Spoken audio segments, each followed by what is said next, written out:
Estos tiempos de confinamiento por el coronavirus deberían estimularnos a la reflexión. Se escribe y se habla bastante de las consecuencias de esta pandemia en el ámbito sanitario, en el ámbito económico, social, pero menos en el ámbito político. Y esta es la reflexión que yo quisiera plantear hoy. Se está percibiendo una especie de posible dilema entre salud por una parte y libertad por la otra. Y preocupa que los ciudadanos, cuando se les pregunta su posición ante este dilema, suele ser la respuesta decir que están dispuestos a sacrificar libertad sin grandes condiciones. Hemos visto cómo la China ha resuelto su problema sanitario sin preocupación por los derechos humanos, por las libertades de su ciudadanía, pero al mismo tiempo con considerable eficacia. Y esto plantea el problema de que precisamente la ciudadanía pueda pensar que el sacrificar la democracia en aras a la eficacia puede ser una solución. El escritor Yuval Noah Harari, el pasado 20 de marzo, en el Financial Times, publicó un artículo, The Day After the Coronavirus, en el que plantea de forma muy convincente lo que él llama el falso dilema entre salud y libertad. Y él no duda en decir que hay un peligro real en que el día después la víctima del coronavirus sean las libertades, precisamente porque las nuevas tecnologías están permitiendo unos niveles de control insospechados.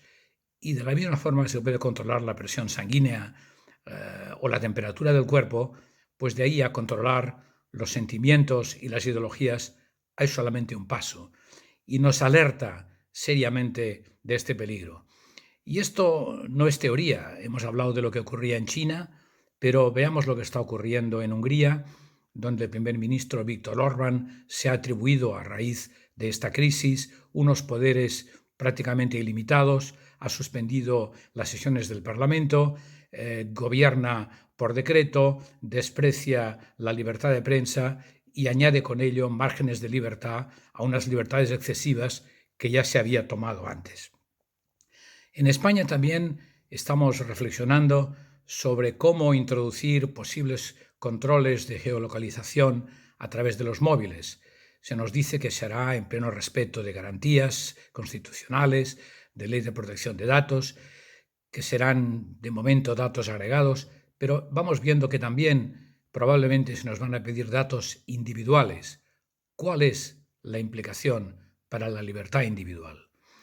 Un grupo de intelectuales hace unos días en España plantearon un manifiesto contra el confinamiento.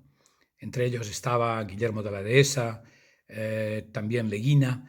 Me pareció un manifiesto exagerado, porque es cierto que el confinamiento está salvando vidas e incluso países como el Reino Unido o Estados Unidos, que no creían en él, lo están ahora aplicando de forma decidida. Pero el manifiesto tiene una virtualidad, y es que a través de su afirmación rotunda de que el confinamiento es un arresto domiciliario sin juicio ni sentencia, plantea en realidad el dilema que estábamos comentando antes. Y este dilema conviene planteárselo. Hace un año, una socióloga americana, Shoshana Zuboff, publicó un muy interesante libro, Surveillance Capitalism, que aparecerá próximamente traducido al español, donde analiza con gran profundidad los riesgos de esta sociedad de la información y de las nuevas tecnologías para las libertades, para la integridad personal y para el futuro de la democracia. Es una obra que recomiendo vivamente y yo creo que el coronavirus vuelve a poner este dilema encima de la mesa y yo creo que debemos plantearnos muy seriamente sus posibles consecuencias.